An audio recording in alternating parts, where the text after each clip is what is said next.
LVS TV, la voix du sacrificateur. Cette chaîne de télévision qui a pour thématique, qui a pour vision, sauvons nos âmes. Donc, sauver des âmes. La vision, c'est celle de sauver des âmes. Alors, mesdames et messieurs, bonsoir. Vous êtes sur votre émission. Que se passe-t-il ce soir? Alors, que se passe-t-il?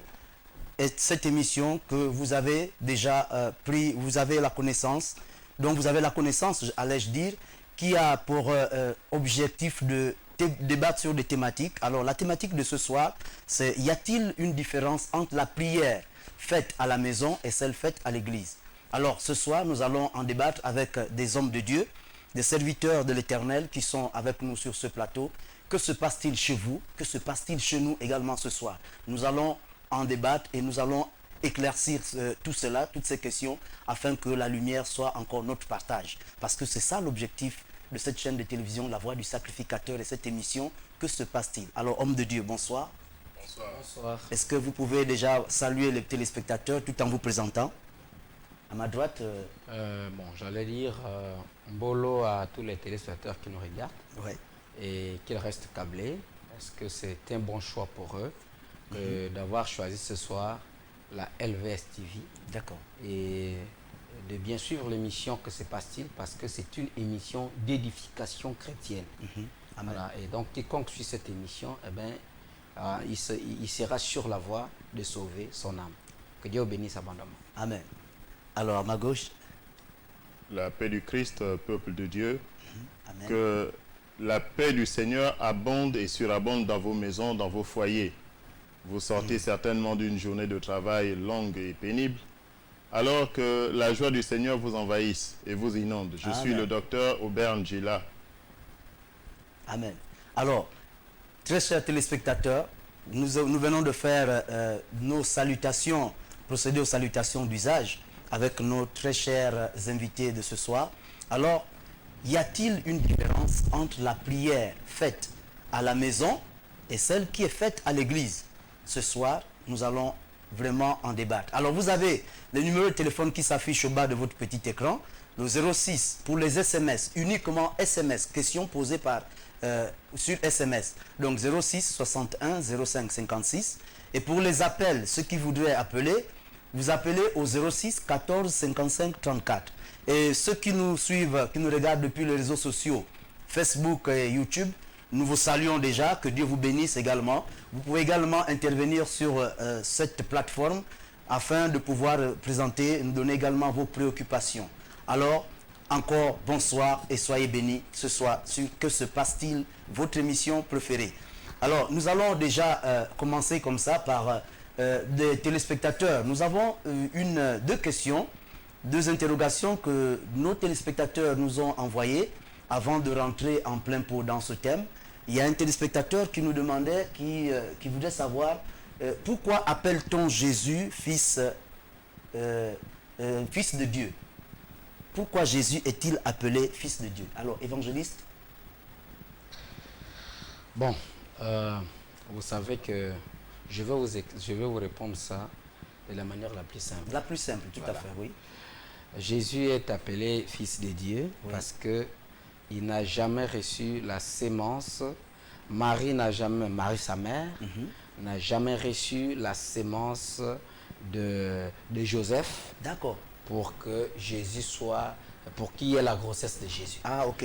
Et vous voyez, je vais aller un peu plus loin, vous remarquerez que Joseph a voulu rompre secrètement avec Marie, qui était sa fiancée. Oui. Donc il fallait qu'un ange vienne à lui convaincre et d'accepter cette grossesse. D'accord. Voilà, donc n'ayant pas reçu la sémence d'un homme, l'ange a dit que cela venait de la vertu du Saint-Esprit, et donc ça vient de Dieu. Donc vous voyez, en cela, nous pouvons déjà, c'est l'une des raisons parmi tant d'autres pour dire que Jésus est le Fils de Dieu. Est le Fils de Dieu. Voilà. Ok, alors j'espère que notre téléspectateur, notre bien-aimé, a bien reçu la réponse à sa question. Alors la deuxième interrogation, c'est celle de savoir, c'est quoi la sagesse, docteur Robert? La sagesse,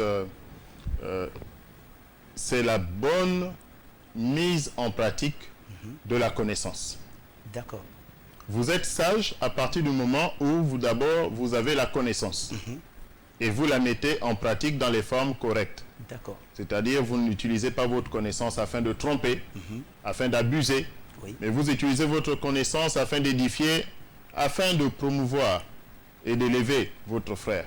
À partir de ce moment, lorsque les gens vous observent, ils voient en vous de la sagesse. Ils ne voient pas en vous un esprit malin, un esprit tortueux. Amen. Alors, soyez bénis encore une fois. Merci, homme de Dieu, d'avoir déjà répondu à ces deux préoccupations de nos téléspectateurs, nos fidèles téléspectateurs. Alors, nous osons espérer qu'ils sont avec nous et ils sont à l'écoute de cette émission. Nous allons rentrer dans notre thématique. Alors, y a-t-il une différence entre la prière faite à la maison et celle faite à l'église? Est-ce qu'on peut déjà savoir c'est quoi? On peut déjà donner la définition de la prière d'abord. La définition de la prière, Dr Robert, si on peut déjà avoir cette définition. Oui. Il est bon de savoir que dès les premiers temps, l'être suprême qui nous a créés et que nous appelons Yahweh, Dieu, Oui. est un être communicant. Dieu aime communiquer. Dieu aime à s'entretenir avec sa création. Il est un être qui aime entamer le dialogue. Il aime entrer dans l'échange, dans la discussion. Et à cet effet, aujourd'hui, nous avons la parole de Dieu qui est la Bible.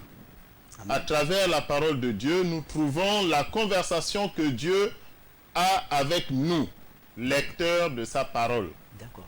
Et par la prière, nous avons nous aussi l'opportunité de nous adresser à Dieu. La prière est donc le sens contraire de la conversation. Vous voyez, Dieu parle à travers les hommes.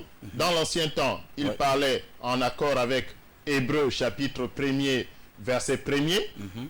Il a parlé à travers les prophètes. Et vous savez bien que la Bible est le récapitulatif des révélations que des hommes ont reçues de Dieu tout au long de ces années. D'accord. Et donc nous avons la Bible, qui est la parole de Dieu à travers des hommes jusqu'à nous. Et nous avons aussi l'opportunité de nous retourner vers le Seigneur et de lui parler. D'accord. Lorsque nous parlons à Dieu, c'est cela qui s'appelle prier. Amen. Alors, soyez bénis, homme de Dieu. Alors, évangéliste David, est-ce que vous pouvez, pensez-vous que Dieu entend la prière de tout le monde? Bon, vous savez, la Bible, la parole de Dieu ne se contredit pas. D'accord. Hein? Oui. La Bible dit que Dieu n'exauce pas le pécheur. D'accord. S'il est écrit que Dieu n'exauce pas au pécheur, c'est qu'il entend, mais seulement il ne peut pas exaucer. Ah, d'accord. D'accord. Donc, c'est pour vous dire que Dieu peut entendre la prière de tout le monde, mais seulement il n'exauce pas à toutes les prières. D'accord. Voilà. Ok, alors, donc, si Dieu déjà n'exauce pas la prière de... Mais pourquoi n'exauce-t-il pas la prière du pécheur? Mais parce que le péché, c'est un obstacle. Ah, d'accord. Voilà. Le péché ne peut pas permettre à Dieu. Dieu n'apprécie pas le péché. D'accord. Le péché, c'est la transgression de sa parole. C'est la transgression de sa loi. Comme lui, il n'apprécie pas le péché. Et donc, ce qui fait que quand un homme vit continuellement dans le péché, en ce moment-là, il n'est pas en accord avec Dieu. Et s'il n'est pas en accord avec Dieu, alors ses prières sont des prières vaines.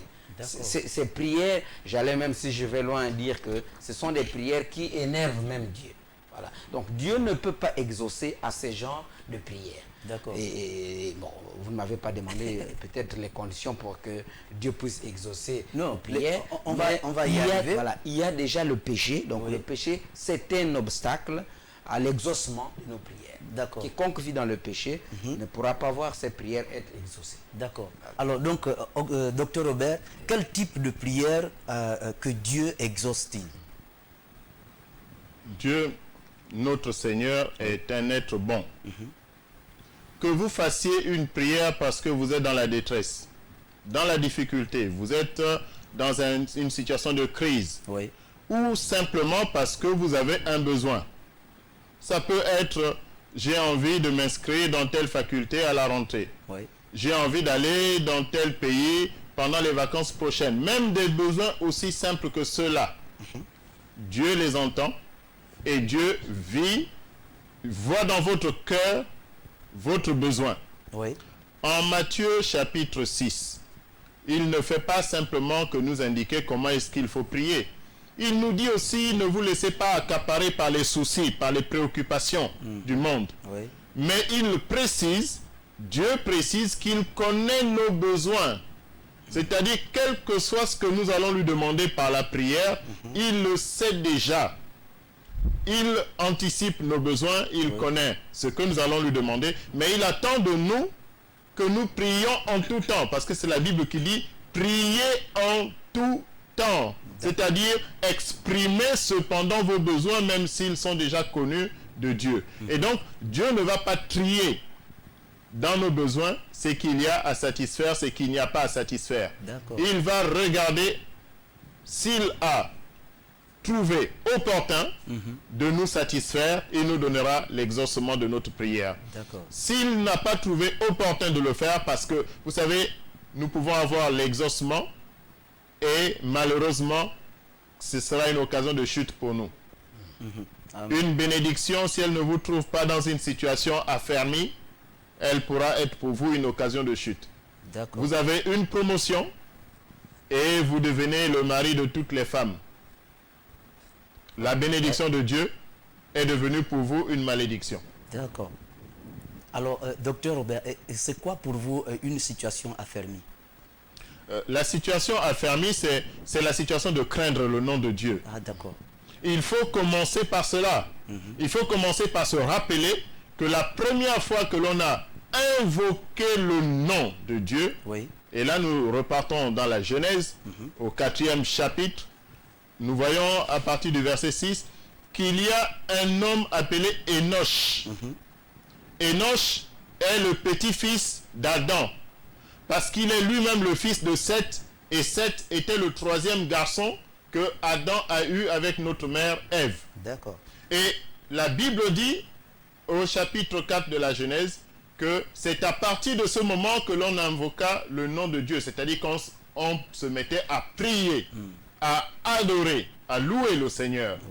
Et donc, vous réalisez bien que pour être affermi, il faut honorer le nom de Dieu. C'est le premier commandement. C'est-à-dire, il faut que nous ayons Dieu en estime respectueuse, en crainte respectueuse. D'accord. Ce qui malheureusement n'est pas souvent le cas. Aujourd'hui, les gens s'amusent avec le nom du Seigneur. Oui. Miséricorde. Alors, homme de Dieu, évangéliste David, vous avez quelque chose à ajouter sur ce point, certainement? Le point concernant l'affermissement. Le tas d'affermissement. Oui, le docteur vient de dire, il y a déjà la crainte du Seigneur. Il y a aussi le service. D'accord. Parce que, vous savez, je me rappelle de cette histoire où un jeune homme s'approche de Jésus, disant, « Maître, que faut-il faire pour que je sois sauvé ?» D'accord. Bon, Jésus va répondre donc à ce jeune homme riche, disant, « Non, mais tu connais ce qui est écrit de la loi.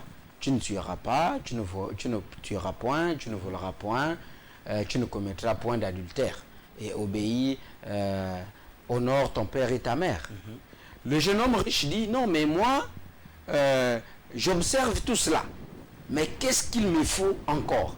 Vous voyez, cette insistance veut tout simplement dire que, évidemment, dans ses pensées, dans son cœur, il avait l'ultime conviction que quelque chose lui manquait pour être sauvé. D'accord. Et c'est en ce moment-là que Jésus va lui dire, bon, mais ok, si tu veux être parfait, alors vas-y, prends tes biens, vends-les, ou distribue cela aux pauvres et suis-moi. Et la Bible dit que le jeune homme s'est retiré du devant Jésus tristement. C'est en ce moment que Jésus va dire qu'il sera difficile pour un homme riche de rentrer dans le royaume des cieux. Vous voyez? Donc, ça veut dire que ce jeune homme qui, on ne sait pas dans quelle pratique, qu'est-ce qu'il a eu, est-ce qu'il a gagné ses biens de façon honnête Oui. ou de façon malhonnête. La Bible ne nous apporte pas cette précision. Mais nous voyons seulement que quand Jésus a touché à ses biens, Oui. automatiquement, il s'est attristé et il s'est retiré du devant de Jésus. D'accord. Donc, cela montre à suffisance qu'il était béni, mais pas dans une situation où il craignait Dieu. D'accord. Parce que celui qui est dans la situation qui craint Dieu, c'est celui qui sait que ce que j'ai, je l'ai parce que Dieu me les a donnés. Ouais. Et si Dieu me les demande, eh bien, je le lui donne. Et en le lui donnant, je sais que prochainement, il peut encore ouvrir notre porte pour que je sois grandement béni, plus que ce que j'ai aujourd'hui. Et nous voyons cela avec l'attitude de Job. D'accord. Voilà, l'attitude de Job, il dit non, mais écoute, c'est Dieu qui m'a donné, c'est Dieu qui reprend, bon, ben, que son nom soit glorifié. D'accord. Vous voyez, et la Bible dit que la richesse qu'il a obtenue après était plus grande que celle qu'il avait auparavant. Mais est-ce que à ce sujet-là, c'est Dieu qui m'a donné, c'est Dieu qui reprend? Oui. Il y a des personnes qui ont toujours tendance à dire, à chaque fois qu'il y a un décès, Oui. et ces personnes s'en vont toujours dire Oui. que Dieu a donné, Dieu a repris. Est-ce Oui. que c'est Dieu qui reprend toutes les personnes qui meurent? Bon, Dieu a donné, Dieu a repris, c'est devenu comme un slogan. je pense qu'à chaque moment, Oui. si quelque chose arrive à quelqu'un, Oui. et déjà au niveau de la mort, Oui. il faut savoir que c'est Dieu qui a repris. Même si en fait, ne pas comprendre Dieu a repris, comme pour dire que Dieu a pris pour te mettre à l'aise. Non, c'est pas cela. Hein? Dieu peut aussi te ôter parce que tu fais tellement mal, Oui. et Dieu peut permettre que tu sois ôté pour ne pas continuer à perpétrer le mal. Et tu ne vas pas forcément non. au paradis. Voilà, pas forcément. Hein, puisque nous voyons Oui. les gens que Dieu a, on peut dire Dieu a repris pour le cas où nous voyons Pharaon et son armée s'engloutir dans la mer. Donc on ne va pas dire que ces gens-là sont engloutis dans la mer, Dieu les a repris pour le paradis. Non, mais Dieu les a épargnés certainement pour que d'autres personnes, après le peuple d'Israël, n'aient pas continué à subir les mêmes sorts que le peuple d'Israël. D'accord. Voilà. Alors, docteur Robert, est-ce qu'on peut dire qu'en priant, on peut rencontrer Dieu? Il faut nécessairement prier pour rencontrer Dieu. La rencontre avec Dieu Oui. n'est pas le fait de la prière. Vous savez, nous sommes, une génération Android. Alors je vais essayer de... Puisque nous sommes modernistes, nous venons même sur des plateaux avec des iPads, avec des smartphones, avec... Oui, et donc je vais vous parler en tant qu'homme moderne. Je vais prendre ce téléphone et vous dire, à l'image de ce téléphone, il y a 3 situations. D'accord. La première situation, c'est que ce téléphone, il peut être en mode silencieux. Comme c'est le cas, puisqu'on passe sur une émission de télévision. Oui. Il peut être en mode vibreur. Oui. Il peut être en mode son. C'est-à-dire qu'il peut sonner à tout moment et indisposer, gêner les différentes parties prenantes. Alors, en mode silence, Oui. nous devons nous garder silence parce que Dieu est dans son Saint-Temple et toute la terre entière doit faire silence. Il faut que notre approche, parce que c'est vraiment une question d'approche, il faut que notre approche avec Dieu soit dans différents modes. Je vous en ai donné 3. J'ai dit, dans le silence, pour voir les merveilles de Dieu s'accomplir et ne pas laisser prévaloir l'incrédulité. Vous savez, le silence a été imposé à Zacharie, le père de Jean, le Baptiste, afin que son incrédulité n'amène pas à perdre la bénédiction que le Seigneur avait annoncée sur sa vie. D'accord. Vous savez, en mode vibreur, il faut laisser le Saint-Esprit agir en votre sein, en votre intérieur, et vous inspirer par des soupirs. La Bible parle de soupirs inexprimables, c'est-à-dire ça vibre simplement, ça ne parle pas. Wow. Et à partir de ce moment-là, nous avons le 3e mode, qui est celui qu'on peut appeler la prière. Et la prière, c'est le mode son. Il faut qu'un son sorte de votre bouche. Il faut que votre être entier parle et s'exprime devant le Seigneur. Amen. Alors, vous voyez que là, par la communication, vous avez ce qu'on appelle une rencontre. Ouais. Rien que par le biais de la communication, c'est déjà une rencontre. Lorsque vous appelez votre interlocuteur, en face, il décroche, il y a rencontre. Et attention, vous avez signalé tout à l'heure la prière du pécheur. Oui. Attention, parce que ça, c'est le 4e mode. C'est-à-dire que votre téléphone est carrément hors ligne. Ouais. Votre téléphone est hors ligne. Vous ne pouvez pas émettre un appel et Dieu ne peut pas non plus vous parler. D'accord. Nos Ça- frères, il faut éviter et il faut toujours vérifier l'état de votre batterie D'accord. afin que votre rencontre communicationnelle avec Dieu soit pertinente et toujours active. D'accord. Alors, mais la batterie peut être active et puis ne pas être connectée aussi. Tout à fait. Ouais. Et Alors- donc, il faut veiller à votre sanctification. D'accord. Amen. Merci, docteur. Alors, donc, je voulais également encore rebondir sur la même question. Il y en a qui disent, bon, comme vous avez dit tout à l'heure, qu'en parlant maintenant, en allant dans le mode son, on émet la prière et on rencontre l'interlocuteur. Il nous répond. Il y en a qui demandent, mais il nous répond comment est-ce qu'on rencontre Dieu? On le rencontre, à quoi ressemble-t-il finalement? Vous savez, toujours avec cette image moderniste, Oui, combien pensez-vous, bien-aimé Kumba, oui. qu'il y a de téléspectateurs de la LVS TV qui vous aient déjà rencontré?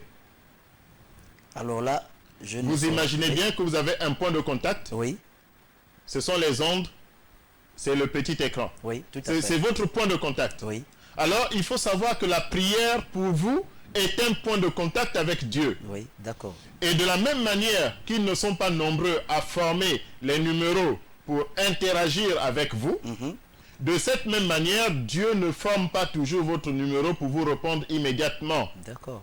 Il ne vous répond pas toujours en disant « J'ai entendu ta prière, mais je ne donnerai pas l'exaucement aujourd'hui. » Non, ce n'est pas ce que le Seigneur fait. D'accord. Parfois, vous demandez des choses et vous ne savez pas que le Seigneur a déjà mis en vous les éléments pour que vous les obteniez. Il vous a déjà ensemencé avec des dons. Vous êtes une créature parfaite. Dieu même dit dans le psaume 2, vous êtes son fils, il vous a engendré aujourd'hui. Oui, Et donc, vous n'êtes pas vide. Vous êtes rempli de potentiel, vous êtes rempli de capacité, vous êtes rempli de prédisposition. Et lorsque vous priez, parfois, je dirais même la plupart du temps, vous demandez à Dieu des choses pour lesquelles il a déjà fait le travail dans votre vie.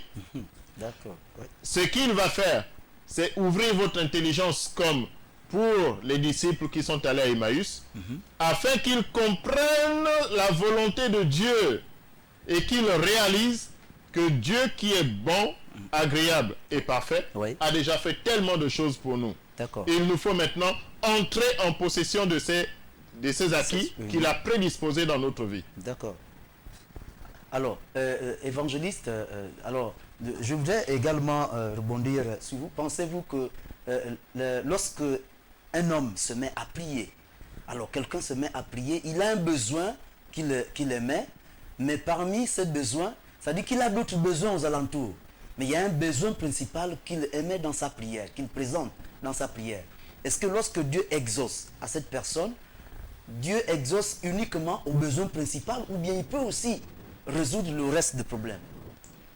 Bon, vous savez, Dieu est souverain. Hein. Oui, Dieu est souverain. La condition de la crainte du Seigneur est très importante. oui, Parce que la Bible est claire, hein, que si vous les hommes méchants que vous êtes, vous savez donner des bonnes choses à vos enfants. oui, Hein, vous voyez Oui. cette image que Dieu dit, vous savez donner des bonnes choses à vos enfants. oui, Donc, il dit maintenant, moi Dieu qui vous aime, vous donnerez des serpents si vous me demandez des pains. Vous voyez, Dieu est fidèle. oui, Ce que nous lui demandons, il peut toujours nous l'accorder. Et ce qu'il nous accorde aujourd'hui, ce n'est pas la fin. Vous savez, même quand nous avons témoigné de ce qui est beaucoup grand aujourd'hui, oui, nous devons toujours avoir au-dedans de nous la pensée que demain, nous aurons encore un grand témoignage plus que celui que nous avons eu aujourd'hui. Parce qu'avec Dieu, le meilleur est toujours à venir. Oui. Hein? Et d'ailleurs, nous pouvons savoir que tout ce que nous pouvons avoir sur terre ne saurait se comparer à ce que nous aurons dans le paradis. D'accord. Voilà, donc c'est pour cela, avec Dieu, peu importe ce qu'on peut avoir sur terre, mais nous devons toujours garder en nous la joie de savoir que le meilleur est à venir. Que tout ce que j'ai aujourd'hui n'est pas mieux que ce que j'aurai demain. Ça peut être sur terre encore, ou demain, dans son royaume. Oui. Bon, maintenant, quant à savoir si Dieu doit exaucer et nous donner tout ce qu'il y a et résoudre tout ce qu'il y a autour, je dis, ça relève de sa propre volonté.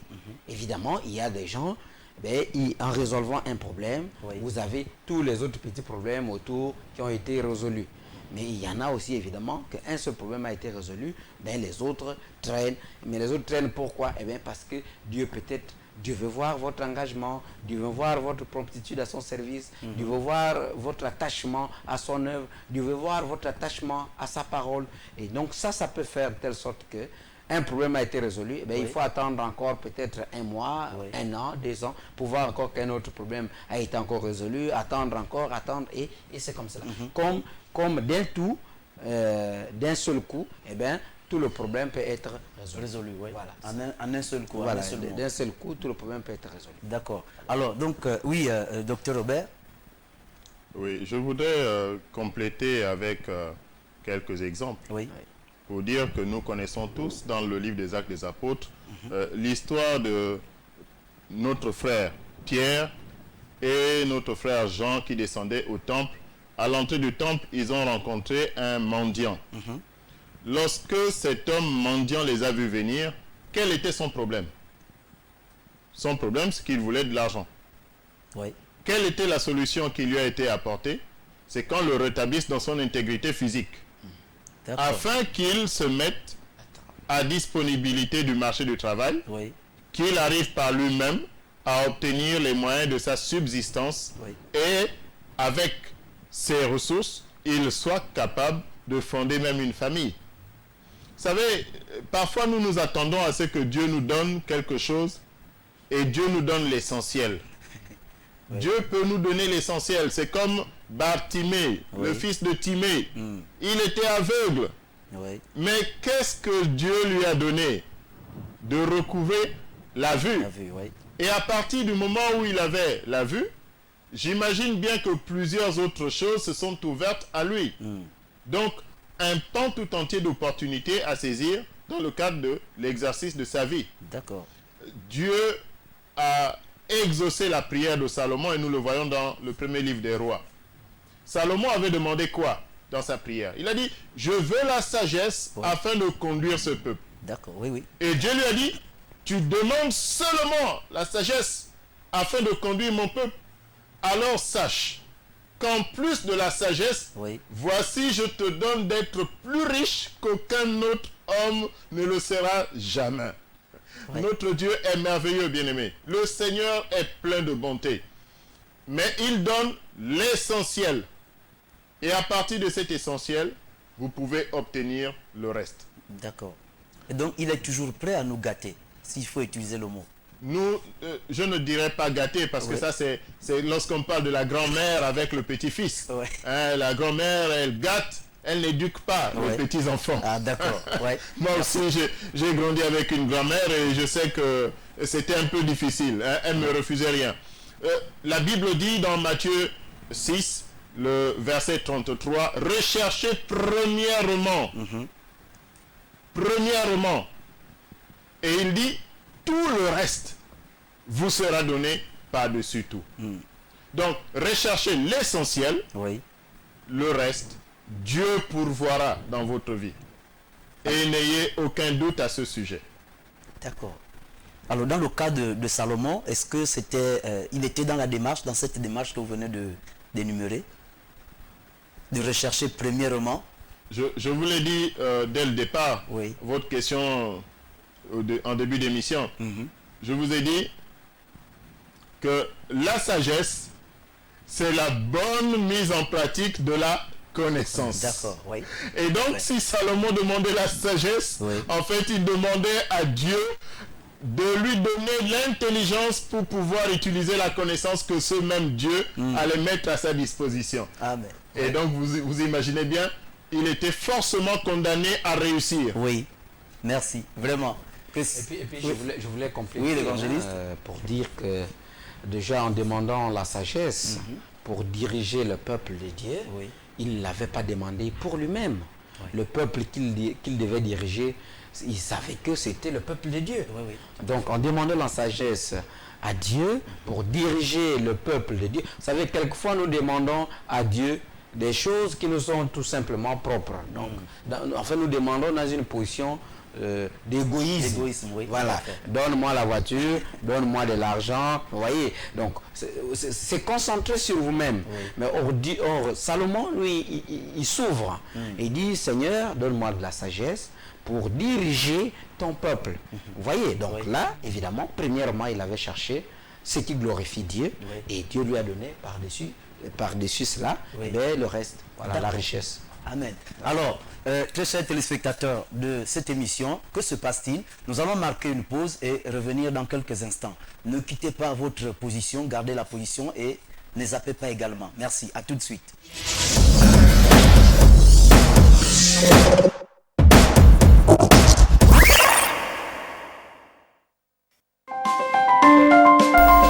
Vous êtes sur LVS.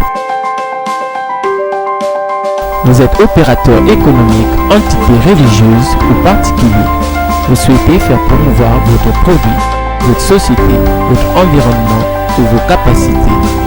LVS est la télévision qu'il vous faut pour toutes vos publicités, annonces, messages et communiqués. Le meilleur impact de votre publicité promotionnelle ne peut se faire que chez nous. Pour nous contacter, c'est simple. Composez le 01 77 23 73, le 06 83 00 26. La meilleure publicité promotionnelle, c'est sur LVS. LVS, sauvons nos âmes. Gérée informatique, impression sur tout format, affiches, brochures, flyers, cartes, calendrier, posters sur tout support, papier, bois, PVC, verre, textile, vitrine, imprimerie, sublimation, infographie sur toute quantité de 0 à plus de 5000 exemplaires. Nos atouts nous classent dans la qualité et l'excellence. Pour vos commandes, nous sommes situés à Okala, en face de la station Petro Gabon. Infoline 01 45 43 62 07 82 15 53 06 48 10 11.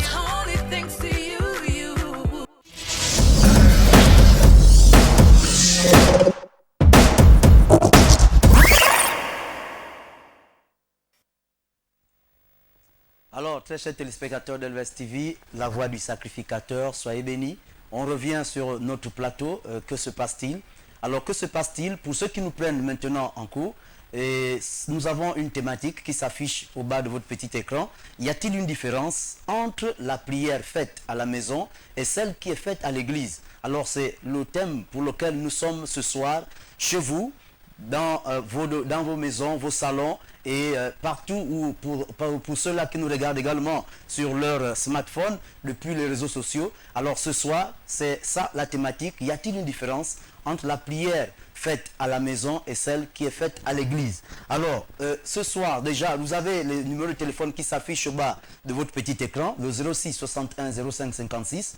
C'est le numéro à travers lequel vous pouvez intervenir via SMS. Et les appels, c'est le 06 14 55 34.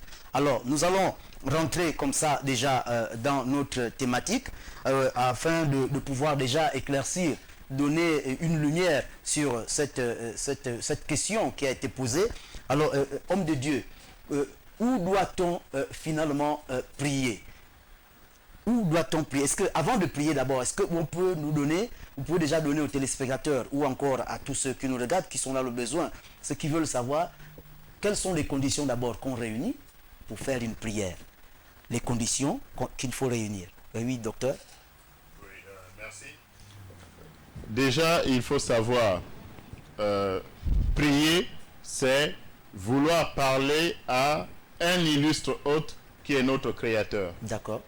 Lorsque vous savez que la personne à laquelle vous allez vous adresser est une personne élevée en dignité, vous avez donc des égards, vous avez donc des attitudes préalables. D'accord, oui. Vous veillez à ne pas être dans une tenue désinvolte. Oui, Vous veillez à ne pas être dans une apparence désinvolte. tout à fait. Je dis cela juste pour montrer les égards.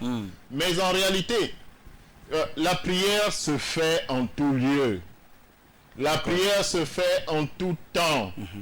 Il n'y a pas un moment privilégié. Là, aujourd'hui, nous mettons en juxtaposition Oui, prier à la maison ou prier à l'église. oui, Et nous allons certainement voir qu'il faut faire les deux. Il ne faut pas être un chrétien du dimanche. D'accord. Simplement aller à l'église, c'est le moment seul où je parle à Dieu. Non. Il ne faut pas être non plus un chrétien qui n'honore pas le sabbat et qui se contente de rester à la maison en disant « Je n'ai pas besoin d'aller dans une église, Dieu est partout ». Il faut mettre la bonne mesure de chaque situation. d'accord. Et donc, allez à l'église en vous présentant bien. Même à la maison, quand vous voulez vous mettre en prière, bien-aimés, veillez à avoir une tenue vestimentaire correcte et honorez votre Dieu dans une situation de crainte respectueuse. Témoignez-lui des égards. D'accord. Alors, pensez-vous que la prière qui est faite à la maison et celle qui est faite à l'église, celle qui est faite à la maison peut avoir plus d'efficacité que celle qui est faite à l'église ou vice-versa? Ce n'est pas une question d'efficacité parce que la prière du juste est déjà d'une grande efficacité. D'accord. On n'a pas dit la prière à la maison ou la prière à l'église. On a dit la prière du juste. Mais qui est le juste? C'est celui qui est justifié. Et comment est-on justifié? Comment parvient-on à la justice? Oui. C'est en confessant dans son cœur que Jésus est Seigneur, que Jésus est le Fils de Dieu. C'est ainsi que, en accord avec Romains chapitre 10, le verset 9 et le verset 10, Oui. vous parviendrez à la justice. La justice, c'est d'accepter Jésus dans son cœur et de dire oui, je reconnais qu'il est le Seigneur sur ma vie. Voilà les conditions préalables Oui. qui vous prédisposent à recevoir l'exaucement. L'exaucement vient du fait que vous avez compris la volonté de Dieu qui a voulu racheter l'homme du péché de Genèse 3. D'accord. Et donc, à partir de ce moment-là, vous devez savoir que prier, que ce soit à la maison, que ce soit en dehors de la maison, il n'y a pas de problème à prier. Je vais vous donner 3 situations de prière. Oui, allez-y. Il y a la prière tout seul, vous vous isolez et vous priez votre Dieu. Oui. C'est ce que le Seigneur dans Matthieu 6 nous dit. Il dit, mettez-vous non pas à l'angle des rues comme les pharisiens et ne prononcez pas des paroles insensées et en nombre trop grand, mais enfermez-vous dans votre chambre et dans le lieu secret, votre Dieu, votre Père va vous entendre. Ça, c'est la prière personnelle. Et il faut avoir ce temps de prière. Il faut avoir ces moments d'intimité avec Dieu. D'accord. Mais il y a aussi la prière familiale. Il y a aussi la prière familiale. Bien-aimés, ne négligeons pas la prière familiale. Nous la retrouvons dans le livre des psaumes. Le psaume 128 nous parle de cette prière familiale. Elle est importante. Vous devez avoir votre épouse, votre conjoint, vos enfants, et dans cette communion-là, vous êtes en train d'élever la gloire du Seigneur dans votre vie. Amen. C'est très important d'avoir cette dimension. Et vous voyez bien, les 2 premières prières dont je viens de parler nous amènent dans un cadre que l'on peut appeler la maison. Oui. Vous priez à la maison, que ce soit dans votre chambre isolée ou dans votre salle de prière à la maison, ou vous priez au salon, dans la chambre des enfants, dans un lieu à la maison, avec des amis, avec des très proches personnes à vous. Oui. Et la 3e prière, c'est celle-là que vous faites dans un lieu de culte. Et le lieu de culte, c'est très important, bien-aimés. Dites-vous bien, dans les Actes des Apôtres, chapitre 2, verset 42, dit « Il persévérait ». 4 choses, parmi lesquelles, dans la prière. D'accord. Alors, évangéliste David, qu'est-ce que vous avez à dire sur en ce qui concerne prier à la maison ou à l'église? En ajout de ce que l'homme de Dieu venait de dire, Oui, allez-y. savoir que c'est vrai, déjà la prière en elle-même, c'est le tas de l'âme, hein, le tas de l'âme tendant vers Dieu, dans le but d'une communication. Parce que même nous avons dit parlant des conditions, Voilà. Donc, prier à la maison ou prier à l'église, la Bible ne nous dit pas que à un seul endroit Dieu règne. D'accord. Hein, la Bible ne dit pas que Dieu règne à l'église ou Dieu règne à la maison et que la prière qui serait efficace, c'est celle qui est faite à la maison ou c'est celle qui est faite à l'église. Non. Et même là, vous êtes limité seulement à la maison et à l'église. Il y a aussi la prière qui est faite sur la montagne. Voilà. Dans la Bible, nous en parle de Jésus qui se retirait sur la montagne pour prier.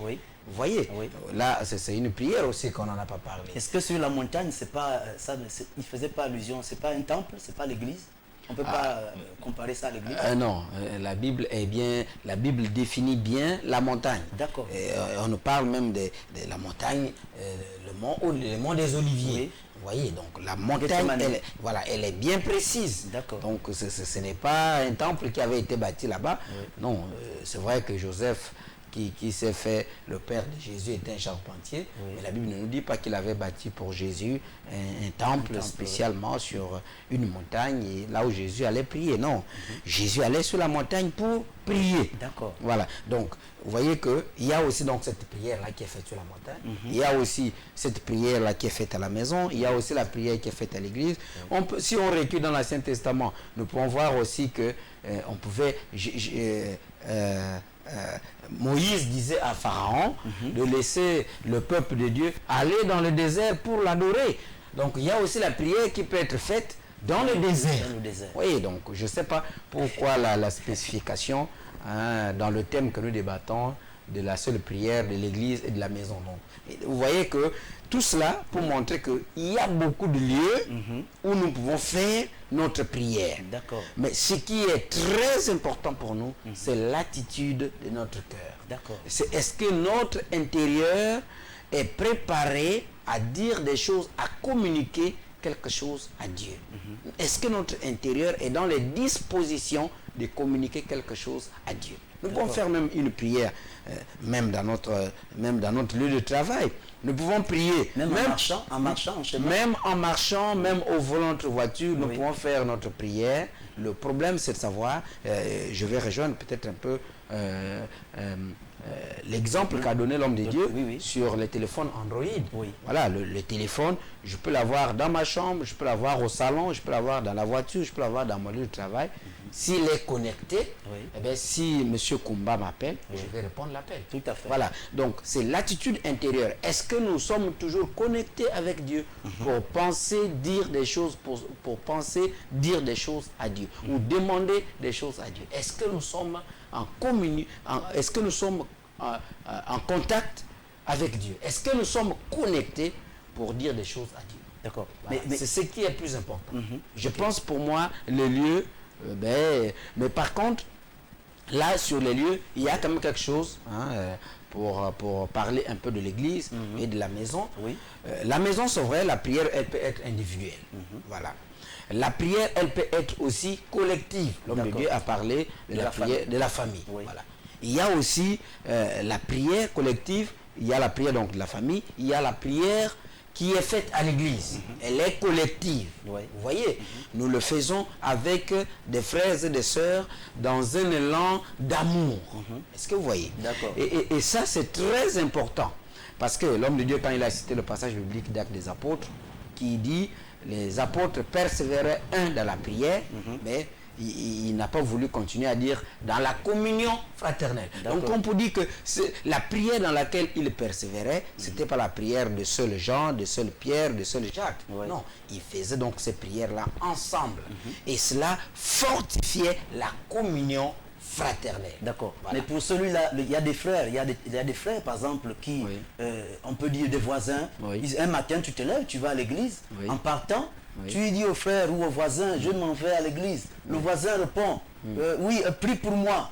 Il faut prier pour moi. Mais lui, on l'invite, il ne va pas à l'église. Mais il demande au frère qui y va de prier pour lui.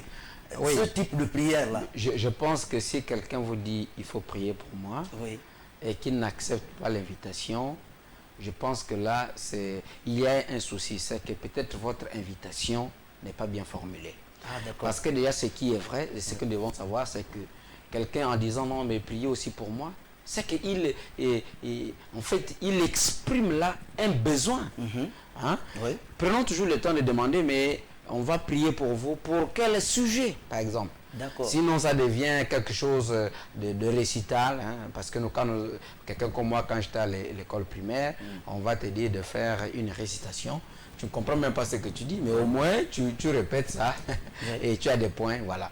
Donc, quand quelqu'un déjà vous dit, non, mais vous partez à l'église, priez pour moi, il exprime un besoin, c'est à vous, l'évangéliste du jour, de demander aux frères ou à la sœur, mais vous voulez que... De quel sujet? Voilà, vous voulez que je prie pour vous, pour quel sujet? Quel est le sujet que vous voulez que j'aille présenter à Dieu? Voyez, à partir de cela, vous commencez déjà même à l'évangéliser. Parce que forcément, il va dire un besoin. Et le besoin qu'il va vous dire, eh bien, on va dire, bon, ok, je vais prier à l'église, mais rassurez-vous, quand je reviendrai, à la maison aussi, nous allons prier, nous allons continuer à prier pour ça. Vous voyez, c'est déjà une manière pour vous de l'inviter lui-même à la prière. Et demain, il finira par venir à l'église. D'accord. Alors, docteur Robert, il y a des hommes, ou encore, je voulais dire, il y a des femmes qui vont à l'église, par exemple, qui vont à l'église et qui prennent l'habitude d'y aller, effectivement, qui ont rencontré le Seigneur. Et ces femmes-là, par exemple, étant mariées, la femme veut attirer aussi l'homme à l'église, mais l'homme dit non, je ne suis pas prêt. L'homme résiste. C'est-à-dire, il résiste, il n'y va pas à l'église. La femme continue à aller, mais l'homme résiste. Et il y a des serviteurs qui, en rencontrant ces dames, qui vont jusqu'à leur dire que non, c'est pas bon. Que c'est pas bon. Que te dit ton mari? Non, il dit qu'il prie à la maison. Il ne veut pas venir ici. Et le serviteur répond, il dit c'est pas bien. Est-ce normal? Est-ce que c'est vraiment pas bien? Si lui, il demande de prier, il dit moi je prie à la maison. Mais la dame veut qu'il aille à l'église avec elle. Mais le serviteur de Dieu là-bas lui dit, il dit à la dame, ce n'est pas bien que ton mari prie à la maison. Finalement, qu'est-ce qui a raison? Qui est dans la bonne position? Effectivement, ce n'est pas bien de se priver de la communion fraternelle dont a parlé l'évangéliste David. La communion fraternelle, effectivement, c'est une des 4 choses pour lesquelles les premiers disciples persévéraient. Ils persévéraient dans l'enseignement des apôtres. L'enseignement des apôtres, vous ne l'avez pas dans vos domiciles. L'enseignement, c'est à l'église. D'accord. Vous savez, ce n'est pas la même chose. Regardez sur les médias, à la télévision, un culte, que de le vivre. En live. Vivre. C'est cela, live. C'est de vivre en direct. D'accord. De ressentir et de percevoir toute cette charge émotionnelle qui vient et vous entraîne. L'enseignement des apôtres va vous manquer si vous restez dans vos domiciles. La communion fraternelle, c'est-à-dire la relation affermie les uns avec les autres, va vous manquer. Et il est bon de savoir que l'homme est un être social. Ce n'est pas un être solitaire. L'homme n'a pas été créé pour vivre isolé. D'ailleurs, le Seigneur a dit, multipliez-vous, peuplez la terre. Cela veut dire, soyez nombreux, ne soyez pas isolés et seuls. D'accord. Et lorsqu'il viendra à la fin des temps, il viendra enlever son Église. Non pas enlever un individu, mais enlever plusieurs individus qui forment ce que l'on appelle le corps de Christ. D'accord. Donc, nous sommes invités à cette communion fraternelle qui va nous faire défaut parce que nous persistons avec des raisonnements à dire nous allons rester à la maison, nous allons prier à la maison. C'est vrai, il y a une partie de prière qui se fait à la maison. Mais il va vous manquer cette communion fraternelle. Il va vous manquer la fraction du pain. Bien aimé, il va vous manquer la fraction du pain. Vous n'allez pas avoir cela dans votre domicile. Il va vous manquer la prière collective. Vous savez, les voix qui s'élèvent à l'unisson. Et la Bible ne dit-elle pas, l'Éternel, notre Dieu, siège au milieu de la louange de son peuple. Vous, dans votre domicile, vous allez manquer le milieu de la louange, là où le trône de l'Éternel se dresse. Et donc, comme cet homme de Dieu pouvait dire, il ne vous est pas avantageux de rester dans l'isolement à la maison. Si pour un temps, vous recherchez une intimité grande, et donc vous avez ce programme d'aller à la montagne, vous pouvez le faire seul. Oui. Vous isoler, être comme dans une caverne, et méditer la parole de Dieu, prier, parler à votre Seigneur, mais attendez-vous à cette question comme Dieu l'a fait avec Élie. Il a trouvé Élie dans la caverne et il a dit, que fais-tu là? Que fais-tu là, mon fils? Que fais-tu là, ma fille? Mon frère, ma soeur, tu pries chez toi?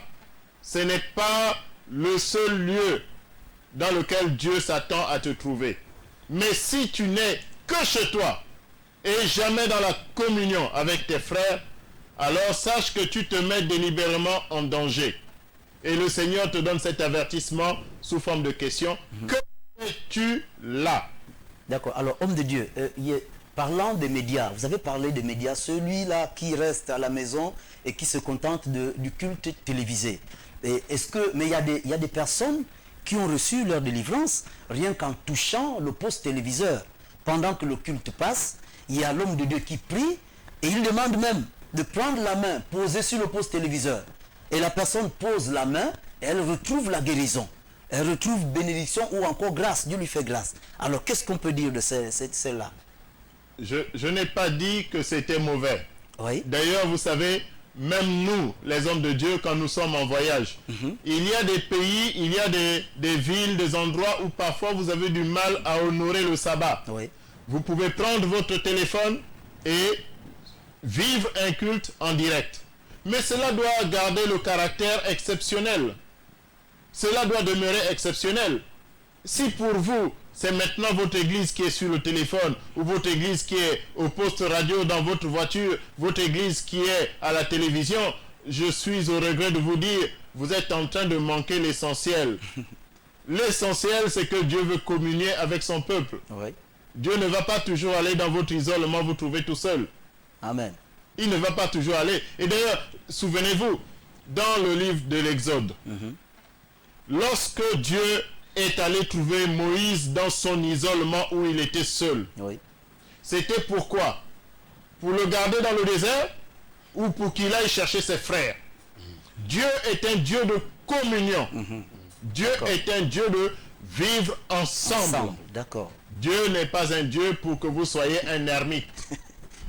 Égoïste. Amen. Alors, évangéliste David, que dites-vous effectivement de la prière? Est-ce que prier, faut-il nécessairement être sobre et sage pour pouvoir prier? Bon, avant ça, hein, Oui, vous avez quelque chose à ajouter sur ce que le docteur venait de dire. Vous me rappellerez la question, D'accord. si jamais je l'ai oublié. D'accord. Dire déjà que à l'église, vous savez, dans la vie chrétienne, dans la marche chrétienne, Oui. il nous est arrivé pour certaines choses, il faut s'initier. Même à la prière, quand on accepte Jésus, Oui. c'est pas automatiquement on sait bien chanter.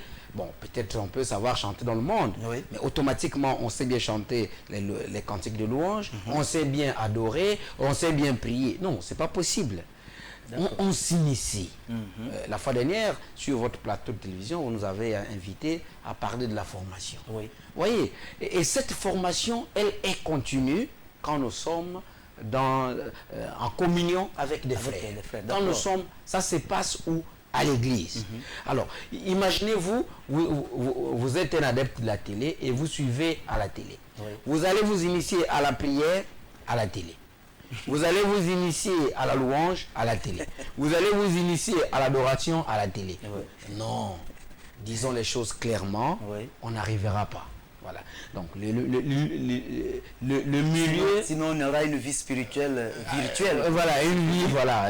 Vous voyez, on aura une vie spirituelle virtuelle et cela ne convient pas. Oui. Même quand nous avons des cultes à la télé ou des cultes dans nos smartphones, il est toujours important d'aller vivre ces climats-là Oui. sur place, à l'église. D'accord. Voilà. C'est vraiment, j'allais dire que c'est vital pour ceux qui préparent, pour ceux qui s'apprêtent au retour du Seigneur. D'accord. C'est vraiment vital. Ok. Bon, maintenant, pour ceux-là qui restent dans l'incrédulité, il n'y a pas de souci, Oui. mais c'est un grand danger.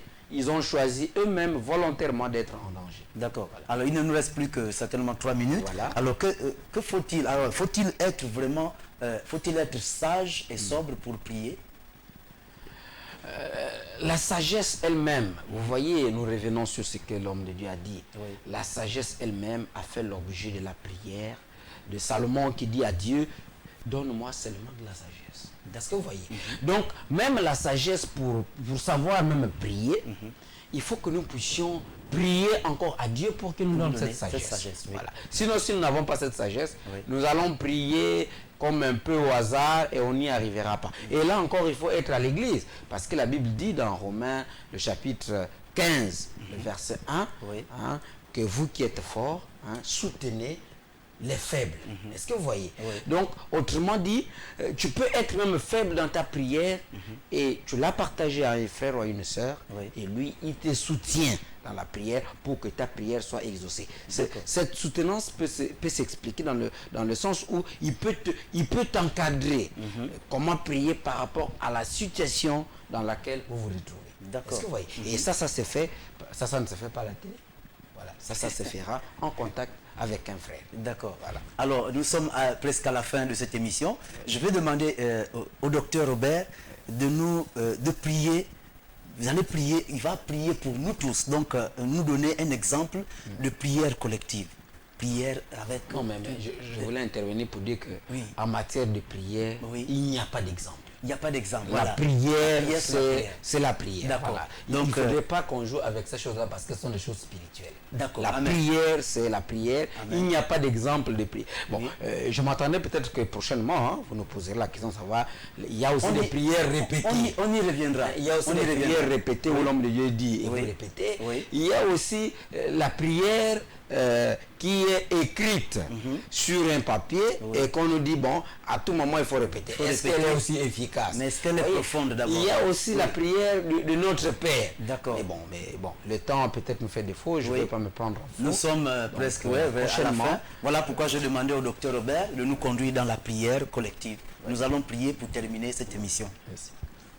Avant de prier, je voudrais que chacun ait les idées claires. Oui.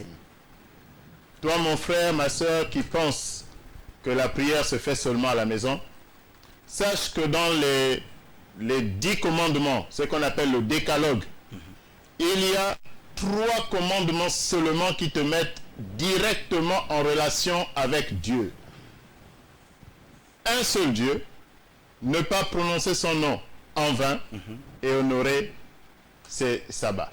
Vous savez, à partir de ce moment-là, même lorsqu'on parle déjà du 3e commandement, honorer le sabbat, vous entrez automatiquement dans la prise en compte de autrui, donc de prochain, comme nous disons en religion. Nous parlons du prochain. Et donc, il n'y a pas de prière s'il n'y a pas de communion. D'accord. Amen. La communion avec Dieu est essentielle. La communion avec votre frère, votre prochain est fondamentale. Maintenant, je vais te demander, mon frère, ma soeur, toi qui as écouté cette émission, toi qui nous as suivis à travers les ondes de cette chaîne de télévision LVS TV, d'incliner la tête un moment et de méditer sur ce que nous nous sommes échangés entre nous ici et avec vous à travers ce petit écran. Nous allons prier. Père, Nous te bénissons de ce que tu connais toutes choses. Nous te rendons grâce de ce que tu es le Dieu qui connaît nos cœurs. Tu sondes nos cœurs, tu vis dans nos reins et tu vois tout ce qui s'y passe. Amen. Et nous nous abandonnons totalement entre tes mains. Alors qu'aujourd'hui, Seigneur, tu as donné cette opportunité. Autour de ta parole, Seigneur, que nous nous exhortions les uns les autres. Père, nous te remercions de ce que ton esprit nous ait conduit. Là où nous nous arrêtons, Seigneur, nous savons que c'est toi qui as choisi pour aujourd'hui. Car tu fais chaque chose en sa saison. Maintenant, nous te réclamons, Seigneur, notre vie. Et spécifiquement notre vie de prière. Amen. Afin, Seigneur, que tu la rendes conforme à ta volonté. Tu dis prier en tout temps. Seigneur, c'est toi qui veux que nous entrions en communication avec toi. Seigneur, c'est pourquoi nous voulons au Père que le metteur soit disponible, que le récepteur soit aussi disponible. Amen. Seigneur, donne de l'exaucement à nos prières. Parce que tu as dit cela dans le 2e livre des Chroniques au chapitre 7. À partir du verset 14, Seigneur, tu as dit, si mon peuple qui est appelé par mon nom s'humilie, reviens à moi, renonce à ses mauvaises voies, prie, je l'exaucerai. Seigneur, telles sont nos vies. Seigneur, exauce-nous car tu es le Dieu qui nous pardonne nos offenses. Exauce-nous, Seigneur, car tu es le Dieu qui peut nous sanctifier, Seigneur.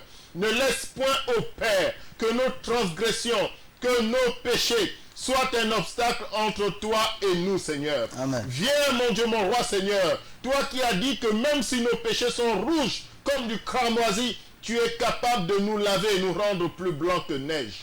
Seigneur, c'est pourquoi nous t'implorons. C'est pourquoi nous revenons à toi, Seigneur. Dirige et conduis notre vie de prière. Donne-nous, Seigneur, de nous retrouver dans l'intimité de nos maisons, en famille ou seul avec toi, mais aussi, Seigneur, dans la communion de nos assemblées avec toi, siégeant au milieu de ce peuple. Sois élevé et magnifié, Père, dans le précieux nom de ton Fils Jésus. Amen. Amen. Amen. Amen. Alors, Amen. soyez bénis et on se revoit au prochain numéro sur Elvest TV, la voix du sacrificateur. Votre émission, que se passe-t-il? Merci.